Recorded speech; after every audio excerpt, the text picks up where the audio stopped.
जी वकील। और क्षमा करें, हम सब ब्रजवासी हैं भैया, हम पे और कछु ना आवे।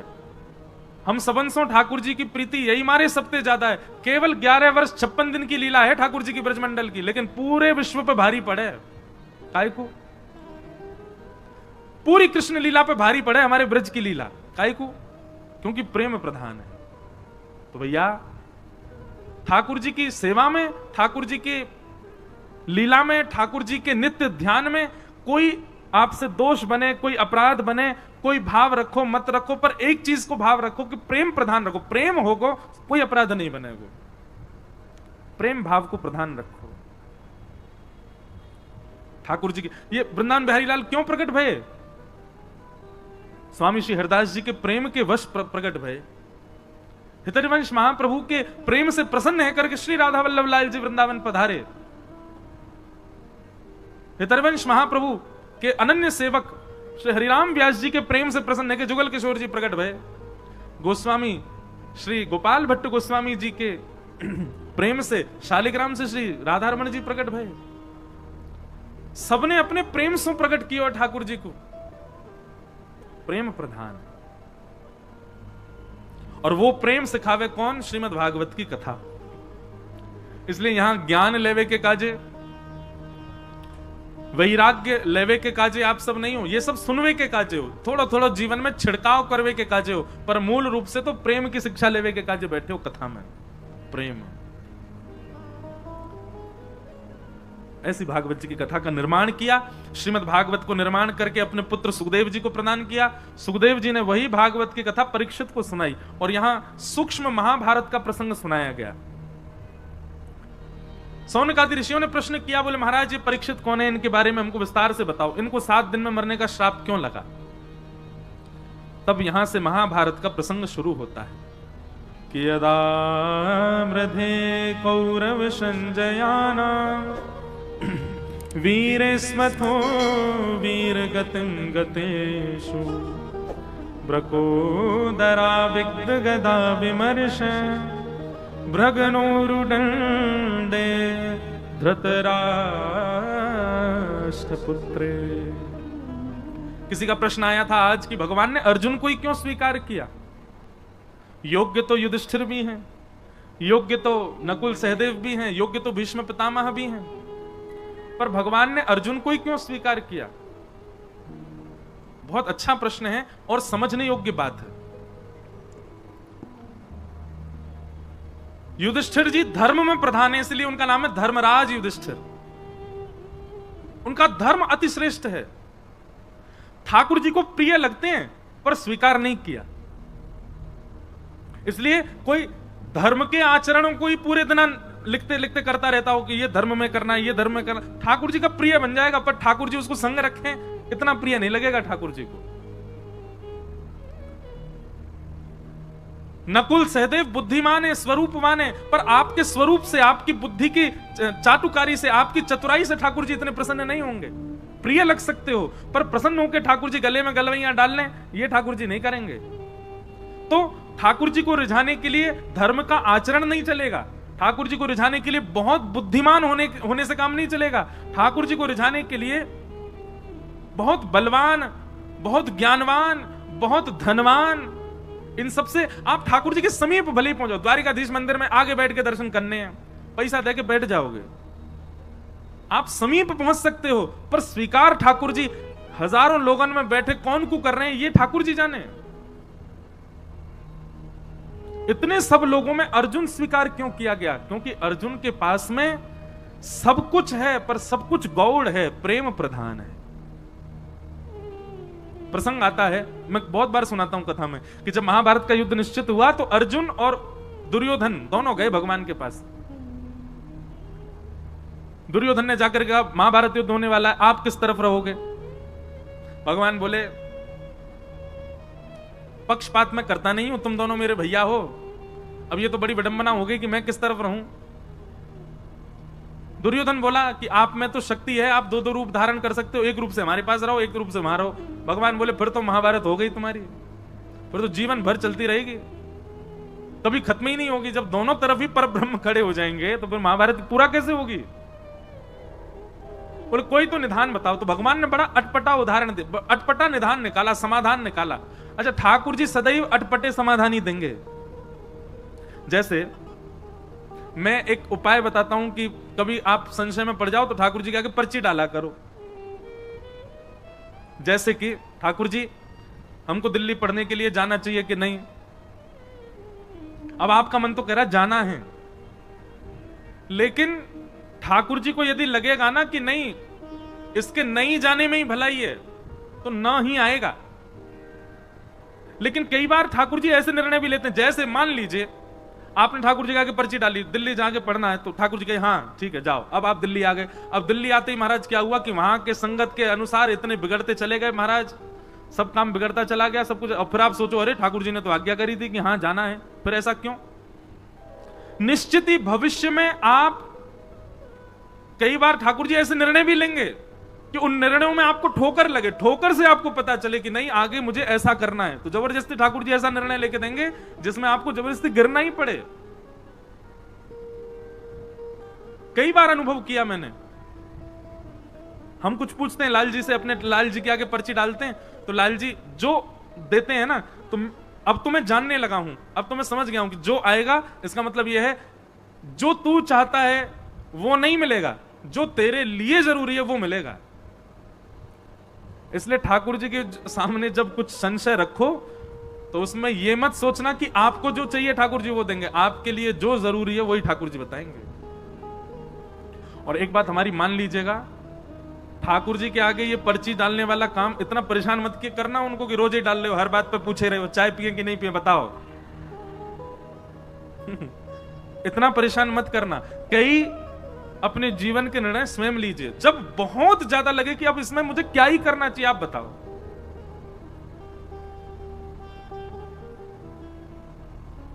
जैसे हम अभी गुरु दीक्षा नहीं देते, एक बार पर्ची मैंने मन रखा था कि जन्माष्टमी पर लाल जी से पूछेंगे, तो अचानक मेरे मन में आया कि आज जाके ठाकुर जी से पूछूं, बताओ हम गुरु दीक्षा देंगे। बहुत सारे लोग आते हैं कि दें। अब कभी कभी मन में कई एक तो मुझे ऐसे मिले, वो कह रहे वो आप चाहते नहीं हो कि हम भक्ति मार्ग में आगे बढ़े इसलिए हमको दे नहीं रहे हो। मैंने भैया ऐसे मत कहो, कुछ भाव है इसलिए नहीं दे रहा। तो ठाकुर जी से हम पूछने गए, तो जैसे ठाकुर जी के आगे पर्ची डाली, उठाई तो उसमें आ गया नहीं अभी मत दो। हमने जाके अपने पिताजी को बताई, पिताजी ठाकुर जी अभी मना कर रहे हैं दीक्षा देवे की। पिताजी ने समय देखा, बोले 2 बज रहे हैं लाला दोपहर के, और ठाकुर जी के गैया चरावे को समय है, ठाकुर जी अपनी गैया को हाँक रहे हैं, तू पर्ची डाल के उनको परेशान कर रहा हो। तो गुस्सा में कहिए नहीं ले जा। बोले जब ठाकुर जी बिल्कुल बैठे हो, आराम कर रहे हो, कोई काम नहीं हो, लाल जी लीला में ही रहते हैं ना, आपको देखने में लग रहे हैं कि वो सिंहासन पर लीला चल रही है ठाकुर जी की। इस समय ठाकुर जी गैया चरा के लौट रहे होंगे, अब कितने बज गए 6 बज गए, आ गए, अब फल पा रहे होंगे। और फल पा करके फिर यशोदा मैया पहुंचेगी, ठाकुर जी के हाथ पामन को पहुंच के फिर आरती करेगी, अरे मेरो लाला आएगो, गैया चरा के आयो। फिर ठाकुर जी सब बताएंगे, आज मैया वो गैया ने ऐसी लात मारी मेरे तो यहाँ लग गई, माँ गयो मैया वहां ऐसे बनचर जीव मिले, सब मैया से बतियामेंगे, फिर मैया को बताएंगे आज कहा पावे को मैंने, फिर पावे बैठेंगे। ऐसे ठाकुर जी की लीला तो चलती रहती है, कभी विश्राम नहीं होती। मेरे आपके लिए हमें ऐसा लगता है कि ठाकुर जी जड़वत हमारे सामने बैठे हैं, पर यही प्रेम स्वरूप यदि आपके चित्त में आ जाए तो आप जब देखोगे तब लगेगा कोई लीला चल रही है। इस समय ठाकुर जी किसी लीला में, हमारे पिताजी बोले कि लीला में ठाकुर जी अभी गैया चरावे गए, तू पर्ची डाल लो है। बोले जब ठाकुर जी अनवसर में हो, कोई काम ना कर रहे हो तब डालियो। तो पर्ची डालने का, कोई भी बात पूछने का सबसे बढ़िया समय रात्रि में जब ठाकुर जी शयन में जा रहे हो, तब ठाकुर जी को भोग लगावेगा तब पर्ची डालो। और इतना समय प्रदान करो लाल जी, सुबह जब मंगला होगी ना तब हम पर्ची उठाएंगे। रात भर में आपको जो चाहिए इसकी जिद मत करना भगवान से, हाँ ही दे दियो यहां से काम करने को नहीं, मेरे लिए जो उपयोगी आप बताना। और फिर ठाकुर जी जो दे दें उत्तर, उस पर इतना विश्वास कर लेना, इतना विश्वास कर लेना। आज हम सही बता रहे हैं, हमने अपने जीवन में ज्यादा नहीं 5 या 6 बार ही ठाकुर जी से पूछा होगा, पर कई निर्णय ऐसे थे जिसमें मन व्यथित हुआ कि नहीं ये तो ठाकुर जी आपको ऐसे नहीं कहना था, ये तो इसमें भलाई होती, ठाकुर जी आपने मना कर दिया। पर जब ठाकुर जी की बात को माना गया तो फिर उसका प्रतिफल मीठा ही मिला। कई बार ठाकुर जी ऐसे निर्णय भी ले देंगे कि जिससे आपको ठोकर भी खानी पड़े तो भी विश्वास मन में रखना, कोई बात नहीं, ठाकुर जी ने गिराया भी हमारी भलाई के लिए। तो दुर्योधन और अर्जुन दोनों गए भगवान के पास और भगवान से कहा महाभारत युद्ध में आप किस पक्ष में रहोगे? तो भगवान ने बड़ा अटपटा निर्णय लिया, अटपटा ही लेते हैं। बोले सुनो, एक तरफ मेरी सेना रहेगी, भगवान की सेना छोटी मोटी नहीं है, अद्भुत द्वारिका की सेना एक तरफ रहेगी और एक तरफ अकेला मैं रहूंगा। लेकिन मैं जिस तरफ रहूंगा उस तरफ शस्त्र नहीं उठाऊंगा, बिना शस्त्र के रहूंगा जिस तरफ भी रहूंगा। तुम लोग मुझसे बाद में मत कहना कि भाई तलवार उठाओ, धनुष उठाओ, भाला उठाओ, जे उठाओ, कुछ नहीं, खाली हाथ रहूंगा। एक तरफ मेरी सशस्त्र सेना और एक तरफ अकेला बिना शस्त्र का मैं। अब दोनों चूज कर लो, कौन मुझे ले जाएगा, कौन सेना को। तो निश्चित है मैं और आप भी अगर दुर्योधन की तरफ होते तो हम भी भगवान को ठुकरा देते। नहीं मांगते हम ठाकुर जी को।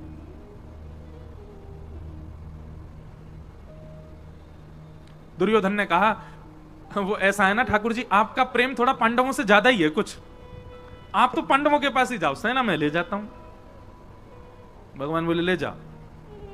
सेना लेकर के दुर्योधन चला गया, अर्जुन सामने अकेला बैठा है।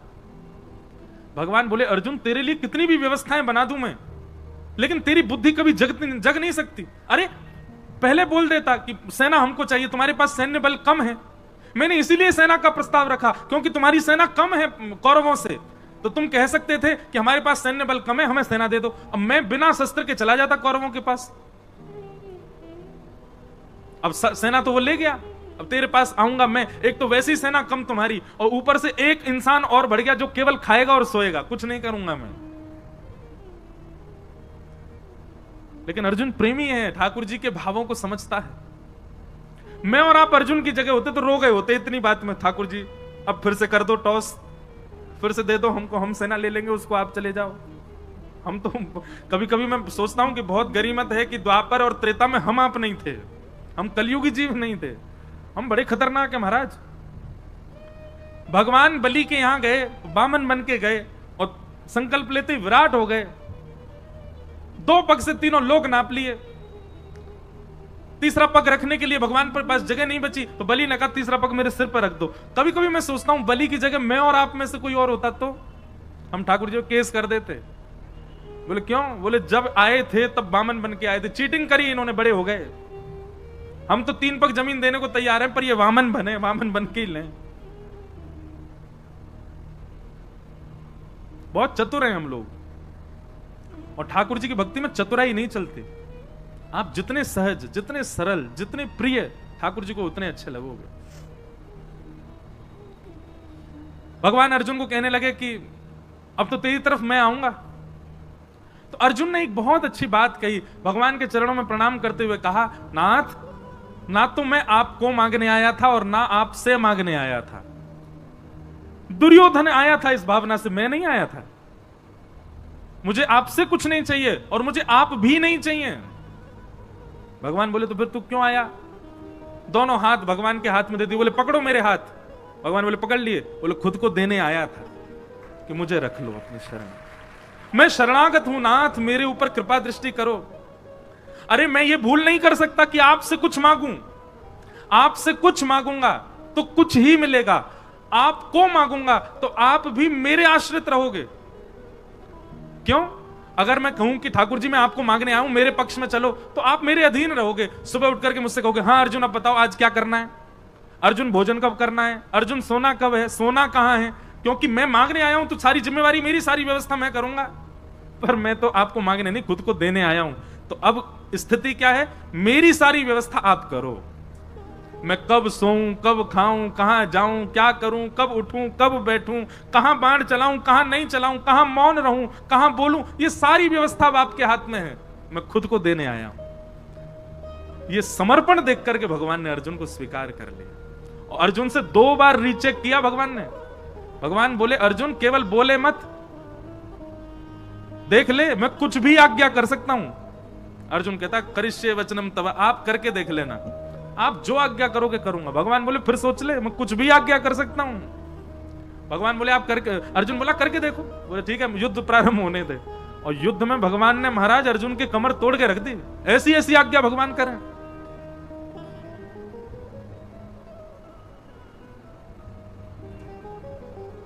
लेकिन हर आज्ञा को स्वीकार किया अर्जुन ने। इसलिए भगवान ने अर्जुन को स्वीकार किया। क्यों? क्योंकि बाकी सब तो ठाकुर जी से मांग रहे हैं, ठाकुर जी को मांग रहे हैं, पर अर्जुन ने तो खुद को ठाकुर जी को दिया, खुद को अर्पित किया, समर्पण किया। समर्पण किया, इसलिए भगवान उसके सारथी बन गए। और सारथी का मतलब कोई भगवान की पदवी कम नहीं हो गई है, बल्कि और श्रेष्ठ। हम सबको अपना सारथी ठाकुर जी को। सारथी मतलब कौन? जो राह दिखावे, जो लेकर के चले, कहां जाना है, कहां मुड़ना है, कहां बैठना है, कहां चलना है, ये सारथी ही तो कर सकता है। सारथी के अधीन होता है पीछे बैठा व्यक्ति। हर व्यक्ति अपना सारथी श्री कृष्ण को बनावे। जहां ले चलोगे वहीं मैं चलूंगा, जहां नाथ रख दोगे वहीं मैं। ये जीवन समर्पित चरण में तुम्हारे, तुम ही मेरे सर्वस्व, तुम ही प्राण प्यारे। तुम्हें छोड़कर नाथ किससे कहूंगा, जहां ले चलोगे वहीं मैं चल। हम लोग ऐसे नहीं जी सकते। हम लोग तो बड़े खतरनाक है महाराज।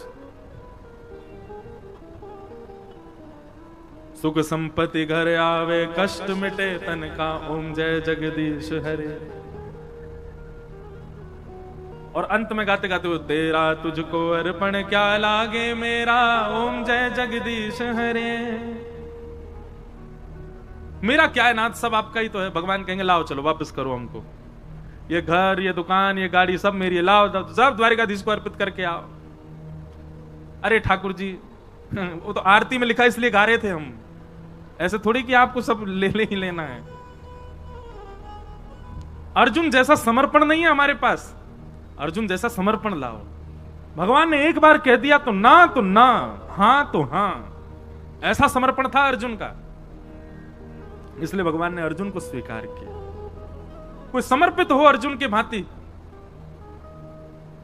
और एक बात मैं कथा में कहा करता हूं, भैया अगर आपकी इस कथा को सुनकर के मन में आ गया हो कि हम भी अर्जुन की तरह समर्पित होंगे, तो पहले ही ध्यान रखना, कस करके सीट बेल्ट बांध लेना अपने जीवन रूपी हवाई जहाज में। क्योंकि जैसे ही आप ये निर्णय लोगे कि अब जो ठाकुर जी जो कहेंगे हम वही करेंगे, ठाकुर जी जो देंगे वही पाएंगे, ठाकुर जी जो चाहेंगे वही होगा, तो फिर बहुत ऊंची विमान की ऊंचाई होगी, रोलर कोस्टर जीवन बन जाएगा। कब ऊपर, कब नीचे, कब यहां, कब वहां, कब हमारा झकझोर के फेंक देंगे ठाकुर जी। लेकिन कभी छोड़ेंगे नहीं। एक बार यदि कोई समर्पित हो गया तो निश्चित है ठाकुर जी उसके साथ खेलेंगे बहुत, पर उसका हाथ छोड़ नहीं सकते।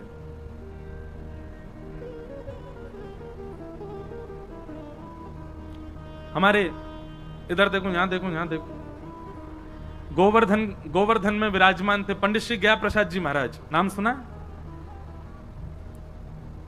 आप में से कई लोगों ने तो दर्शन भी किए होंगे पंडित श्री गया प्रसाद जी महाराज के। कौन यहां कोई है जिन्होंने दर्शन किया? हाथ ऊपर करो। जय हो भैया, हम आप सबन के ही दर्शन कर लें। महाराज जी के तो दर्शन हमको नहीं हो पाए, पर महाराज जी के वचनामृत, महाराज जी की जीवनी आदि में सब देखता रहता हूं। अद्भुत भाव।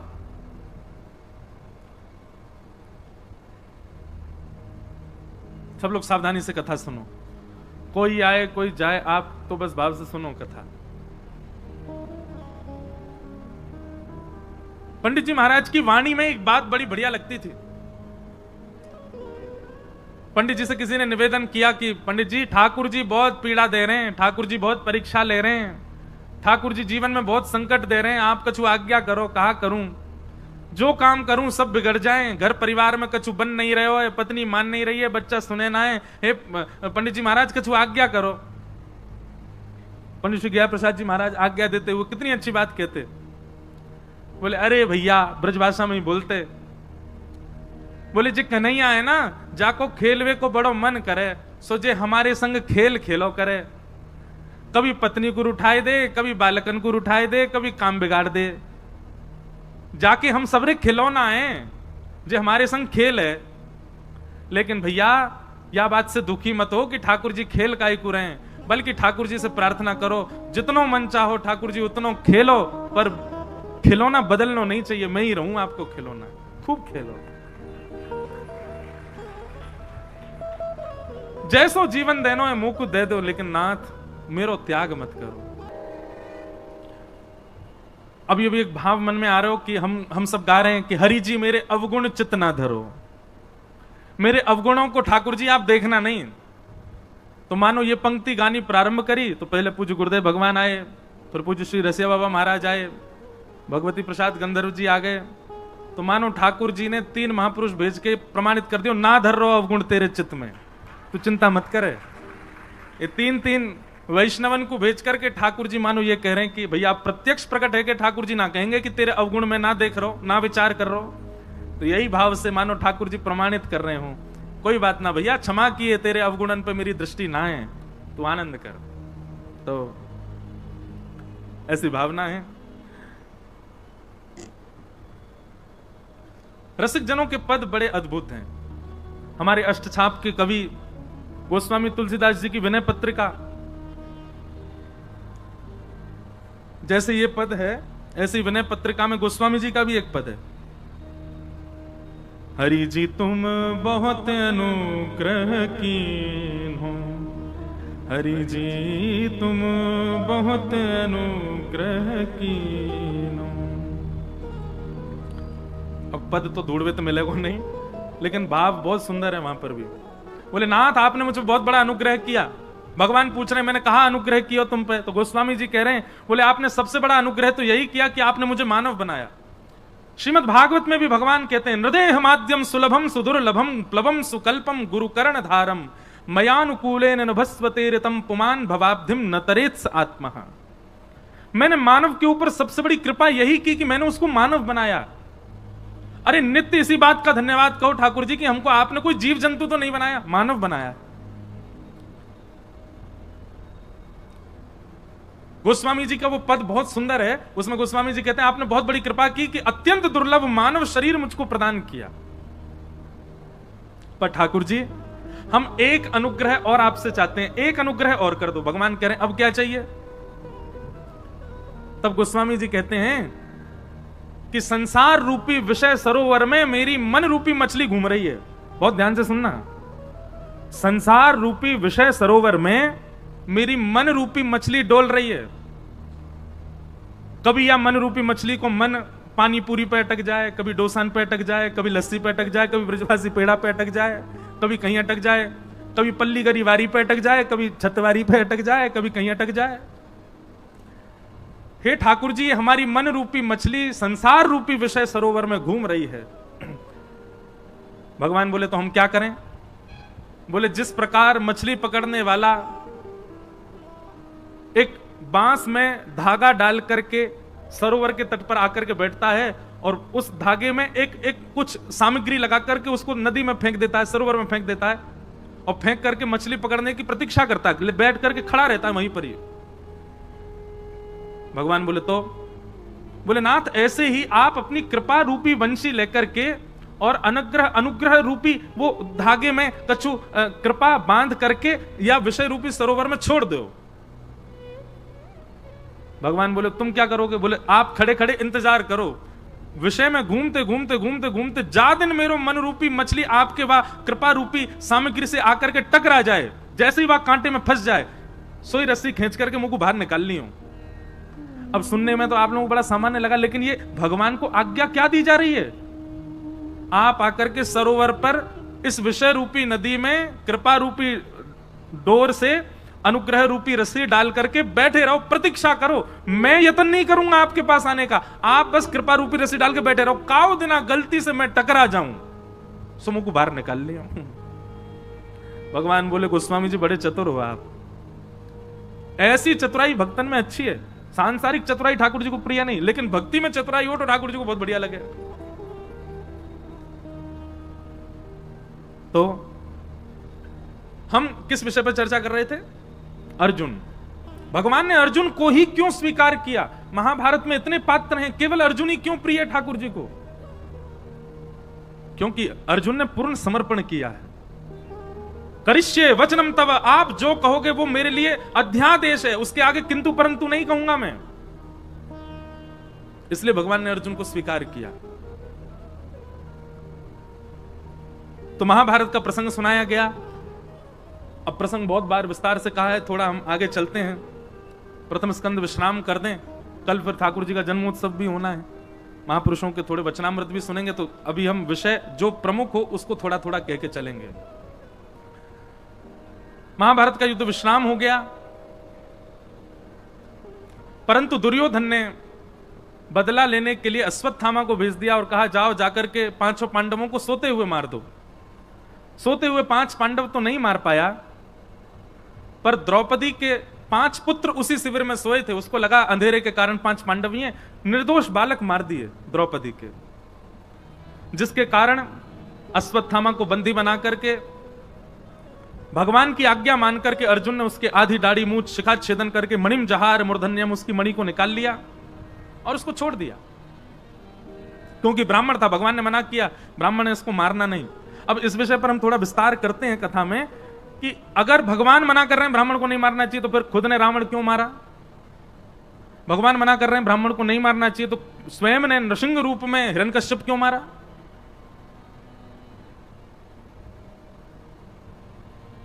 और जब स्वयं ने ब्राह्मण के रूप में ब्राह्मण का भी वध किया है, हिरण्यकश्यप का भी वध किया है, तो फिर आज अर्जुन से क्यों मना कर रहे हैं ब्रह्मबंधुर्ना हंतव्य?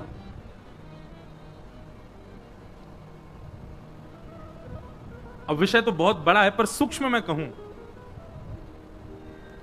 व्यक्ति 2 रूपों से अपना प्रस्तुतिकरण करता है। सब लोग बहुत सावधानी से सुनिएगा।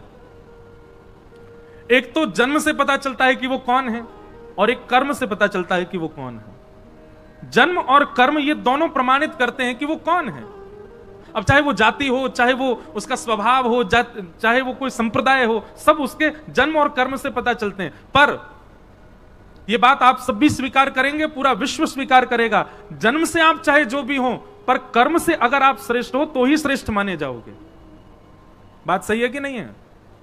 अब जन्म से भले ही आप खूब ऊंचे कुल में हो, खूब श्रेष्ठ कुल में हो, अच्छे जाति में हो, अच्छे संप्रदाय में हो, अच्छे नाम गोत्र में जन्म लिया, लेकिन स्वभाव से बिल्कुल विपरीत हो। जैसे रावण पुलस्त्य ऋषि के खानदान में है, ब्राह्मण कुल है, सारस्वत ब्राह्मण है, और विस्तार तो और क्या क्या है ये सब तो सब विद्वान जाने, पर स्वभाव आज तक जलाया जाता है। रावण एक ब्राह्मण को पूरा विश्व जलाता है हर वर्ष, क्योंकि वहां पर ब्राह्मणत्व गौड़, ब्राह्मणत्व सूक्ष्म हो गया, उसके दुर्स्वभाव की वजह से उसका ब्राह्मणत्व नष्ट हो गया। जन्म से और कर्म से हमारा स्वरूप पता चलता है। रावण भले ही ब्राह्मण है, लेकिन रणभूमि में शस्त्र हाथ में लेकर के खड़ा है, और शस्त्र धारण करने का अधिकार क्षत्रिय का है। और रणभूमि में क्षमा कीजिए, सामने जो आएगा वो शत्रु है, उसकी मृत्यु तो निश्चित है। इसलिए वहां पर यह नहीं देखा गया कि वो ब्राह्मण है, सशस्त्र खड़ा है। शास्त्र हाथ में होने चाहिए ब्राह्मणों के, तो शस्त्र नहीं, वो शस्त्र लेकर के खड़ा है और रणभूमि में खड़ा है, युद्ध भूमि में खड़ा है। और उसके बाद एक पर स्त्री को बंधी बना करके अपहरण करके खड़ा है, पूर्ण रूपेण अपने ब्राह्मणत्व का नाश कर दिया है। इसलिए ठाकुर जी ने वहां विचार नहीं किया है। और रही बात अश्वत्थामा की, आतताई है, रणभूमि में नहीं आया है। रणभूमि में अश्वत्थामा के पिता थे तो मारे गए, ये तो छिप करके एक कायरों जैसा काम कर रहा है।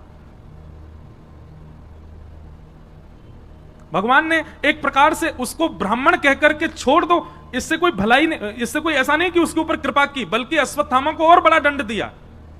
अगर इसको मार दोगे तो इसकी मृत्यु 2 क्षण में हो जाएगी, ऐसा करके इसको जीवित छोड़ दो कि हर क्षण मरे। बल्कि भगवान ने तो उसको और कड़ा दंड दिलवाया है। अश्वत्थामा आज भी चिरंजीवी है, आज भी जीवित है, परंतु अपने चिरंजीव होने पर, अपने अमर होने पर अश्वत्थामा को कभी प्रसन्नता नहीं होती होगी, रोता ही होगा हर क्षण। भगवान ने कहा बालकों के हत्यारे को अर्जुन मृत्यु दंड मत दो, ऐसा दंड दो कि हर क्षण मृत्यु के समान कष्ट हो और वो मरे भी ना। और वो दंड भगवान ने दिलवाया। और रही बात, एक मेरी बात आप बहुत ध्यान से सुनिएगा, कई जगह ब्राह्मणों के लिए थोड़ा पक्ष आता है कि उनको ऐसा नहीं, उनके प्रति ऐसा, तो कई लोग बोलते हैं महाराज जी उनके पक्षपाती हैं क्या भगवान? हाँ हैं। एक बात ध्यान से सुनना, सबके लिए दंड का निधान है, सबके लिए भगवान कहते हैं तुम ही दंड दे दो। ब्राह्मण को दंड मत दो, तो हमको लगता है भगवान पक्ष कर रहे हैं, ब्राह्मणों के लिए इतनी छूट कर देते हैं। नहीं, भगवान कहते हैं बाकियों को दंड तुम दो, ब्राह्मणों को तो मैं दंड दूंगा। अरे मैंने ब्राह्मण कुल में भेजा, इतने श्रेष्ठ कुल में भेजा, इतना योग्य बना करके, उसके बाद भी दुष्कर्म। तो ब्राह्मण यदि कुछ गलत करते हैं तो भले ही समाज में उनको मुक्त कर दिया जाए, पर ठाकुर जी कहते हैं कि उनको तो फिर मैं दंड दूंगा। क्यों? क्योंकि श्रेष्ठ कुल में इसलिए थोड़ी भेजा है कि तुम यहां जाकर के ये सब करो। अश्वत्थामा को मुक्त नहीं किया भगवान ने, मृत्यु से भी बड़ा दंड दिलवा दिया, आज तक मृत्यु को प्राप्त कर रहा है। इस प्रकार पूरी लीला हुई। आगे फिर भगवान रथ में आरूढ़ होने लगे, सबसे बोले भैया अब सब हो गया है, सब कुछ व्यवस्थित हो गया, हस्तिनापुर के राजा बन गए, राज्य गद्दी पर युधिष्ठिर को बैठने की भगवान ने आज्ञा कर दी, सब कार्य सब निवृत्त होने लगे। भगवान जैसे ही जाने लगे, इतने में ही अश्वत्थामा ने संपूर्ण कुरुवंश को नष्ट करने के लिए, पांडवों के वंश में कोई तर्पण करने वाला ना बचे, यह विचार करके अभिमन्यु की पत्नी गर्भवती है, सगर्भा है, उसके गर्भ को नष्ट करने के लिए ब्रह्मास्त्र छोड़ दिया। और जैसे ही ब्रह्मास्त्र छोड़ा है, भगवान उसी समय रथ में बैठ करके जा रहे हैं और ब्रह्मास्त्र उत्तरा को मारने के लिए आ रहा है। उसी समय दोनों भुजा उठा करके ठाकुर जी की ओर दौड़ती है उत्तरा कि पाहि पाहि महायोगिन देव देव जगतपते नान्यम तद्भयम पश्ये यत्र मृत्यु परस्पर। दोनों भुजा उठा करके पूर्ण समर्पण की भावना से ठाकुर जी की ओर दौड़ी है। हे जगतपति मेरी रक्षा करो। जैसे ही दोनों भुजा उठा करके भगवान की ओर दौड़ी, वहां युधिष्ठिर भी खड़े हैं, वहां अर्जुन भी खड़े हैं। अरे उत्तरा के खास ससुर जी हैं अर्जुन, अभिमन्यु की पत्नी है, अपने ससुर जी के पास नहीं गई। युधिष्ठिर राजा हैं, राजा के पास नहीं गई, किसी के पास नहीं गई, सीधे भगवान के पास गई है। और मानो सबको यह बता दिया कि रक्षक तो केवल और केवल यही हैं, द्वारिकाधीश जगतपति। पति शब्द का अर्थ क्या होता है? रक्षक। ये जगत रक्षक हैं। आप चाहे कितनी भी ऊंची पदवियों पर बैठे हो, चाहे कितने भी बड़े बलवान हो, पर विश्व रक्षक तो यही हैं। इसलिए किसी की शरण में नहीं गए। द्रौपदी ने जो गलती की थी चीरहरण के समय, सबके आगे हाथ फैलाए। आज उत्तरा ने वो गलती नहीं की, सीधी दौड़ी भगवान के पास। और मानो ऐसा विद्वत जन कहते हैं कि उत्तरा ने भगवान से जाके कहा, मुझे भले ही कुछ भी हो जाए, मेरे गर्भ के बालक को बचा लीजिए, मेरे गर्भ के उस बालक को जीवित रखिएगा नाथ।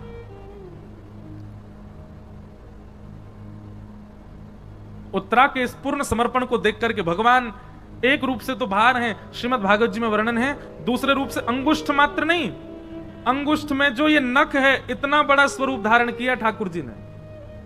इतना बड़ा स्वरूप धारण करके ठाकुर जी उत्तरा के गर्भ में प्रवेश कर गए और अपनी गदा को इतनी द्रुत गति से घुमाया कि आकाश से आ रहा वो ब्रह्मास्त्र आकाश में ही नष्ट हो गया। भगवान ने उत्तरा के बालक की रक्षा की। ताली बजाने वाली बात ये नहीं थी, ताली वैसे तो थी, पर इससे भी श्रेष्ठ बात अब आएगी। क्या? जैसे ही सबको पता चला कि आकाश में ब्रह्मास्त्र नष्ट हो गया, तो सब लोग भगवान की जय जयकार करने लगे। अरे द्वारिकाधीश की जय, कृष्ण कन्हैया लाल की जय, देवकी नंदन गोपाल की जय। भगवान बोले, चुप चुप, क्या कर रहे हो आप लोग? मेरी जय जयकार क्यों कर रहे हो? बोले, लाला तुम्हारी शरण में आई तो तुम नहीं बचा ली। बोले, मैं तो तुम्हारे सामने खड़ा हूं, मैंने तो कुछ किया ही ना, मैं तो यहीं खड़ा हूं, मैं तो हिलो भी ना अपनी जगह थे। तो बोले, फिर ये ब्रह्मास्त्र कैसे नष्ट भयो? तो ठाकुर जी बोले, ये तो उत्तरा के पातिव्रत और उत्तरा के जीवन की तपस्या का फल है कि उसने अपने तप बल से ब्रह्मास्त्र को नष्ट कर दिया। बात समझे? ये ठाकुर जी का स्वभाव है। क्रिया करने के बाद भी आपको ऐसा दर्शाते हैं कि आपने ही किया था, भगवान ने कुछ नहीं किया।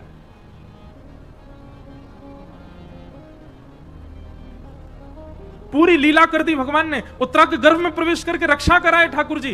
पर बाहर क्या कह रहे हैं सबको? अरे नहीं नहीं, उत्तरा की जय जयकार करो, इसके पातिव्रत बल ने, इसके जीवन भर की तपस्या ने, इसके सत्कर्मों ने इसकी रक्षा की है। ये ठाकुर जी का स्वभाव है। करते सब वो ही हैं, पर हमको ऐसा आभास करवाते हैं, हमको ऐसा अनुभव कराते हैं, ओहो मैंने बहुत पढ़ाई करी थी इसलिए मैं पास हो गया, मैंने बहुत मेहनत करी थी इसलिए मुझे ये वस्तु प्राप्त हो गई, मैंने बहुत धन कमा करके घर बना दिया, मैंने ये प्राप्त किया, मैंने वो प्राप्त किया। ठाकुर जी तो मंद मंद मुस्काते हैं, बढ़िया है, अपने ऊपर ही लेता रहे सबरी बात।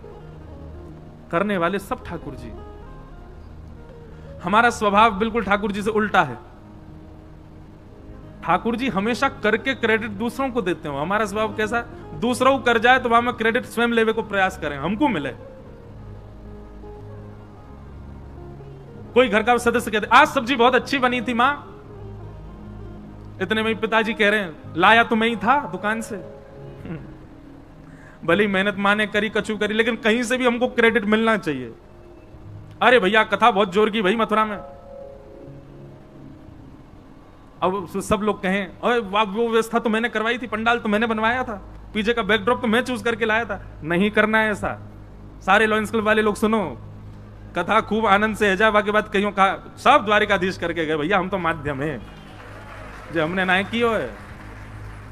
हमारी सामर्थ्य नहीं, हमारे बल में नहीं, हमारे वश में नहीं। और मैं भी यदि यूं सोचूं ओहो मेरी कथा सुन के देखिए भगत बन गो, मेरी कथा सुन के यानी मांस छोड़ दियो, मेरी कथा सुन के, ठाकुर जी कहेंगे दारी के तो ऊपर आते हुए बताऊंगा, तेरी कथा थे भयो सब ठाकुर जी कर रहे हैं। मैं और आप तो हम सब तो माध्यम हैं। ये क्रिया क्रियान्वित ठाकुर जी से होती है। भगवान ने उत्तरा का मान बढ़ा दिया सबके सामने, परंतु यह लीला दूर खड़ी खड़ी कुंती देख रही थी। कुंती समझ गई, बोले कि ओहो सब करके और पूरा मान दे दिया उत्तरा को। और भगवान बोले अब भैया उत्तरा में व्यस्त हो, सबको व्यस्त कर दिया उत्तरा में। सब कहने लगे अरे उत्तरा तेरे भजन बल ने देख ब्रह्मास्त्र नष्ट कर दियो, तेरे आत्म बल ने देख ब्रह्मास्त्र नष्ट कर दियो, सब व्यस्त हो गए। भगवान बोले अब सब लोग लगो, हम जा रहे हैं द्वारिका। जैसे ही रथ में आरूढ़ हुए, कुंती सामने आ गई, रथ रोक लिया, बोले नीचे आओ हमसे मिलके जाओ। भगवान पुनः उतर करके आए और कुंती जी ने यहां पर भगवान की एक स्तुति गाई है। अब स्तुति तो बहुत सुंदर है, बहुत विस्तृत है, बहुत अद्भुत है, पर एक भाव बहुत ध्यान से सुनना। संपूर्ण स्तुति गाने के बाद में कुंती भगवान से कहती है कि विपद